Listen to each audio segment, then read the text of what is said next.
Ассаламу алейкум ва рахматуллахи ва баракату. Здравствуйте, уважаемые товарищи и друзья.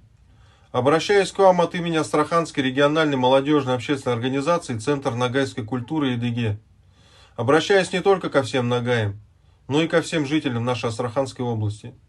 Дорогие ногайцы, дорогие астраханцы, Астраханский региональный исполком Народного фронта Российской Федерации ко Дню Защитника Отечества, который традиционно празднуется 23 февраля, а также к 80-летней годовщине победы в Сталинградской битве, предложил инициативу собрать для наших бойцов, воюющих на фронте специальной военной операции, небольшие подарки.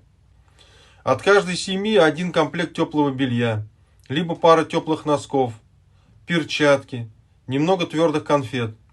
А самое главное, это треугольник фронтового письма дорогому бойцу. Пусть это будут ваши пожелания, стихи. Нашим героическим бойцам это очень нужно. Ведь это наши отцы, братья и дети. Они рискуют жизнью каждую минуту ради нас всех. Ради нашей общей победы. Пусть наши теплые слова в этих треугольных фронтовых письмах согреют наших героических сынов и отцов в холодных военных окопах. Пусть они знают, что Родина — это их семьи, это их степи, реки, горы, которые стоят за ними. Они помнят и ждут их с победой. Напишите им, пожалуйста, об этом.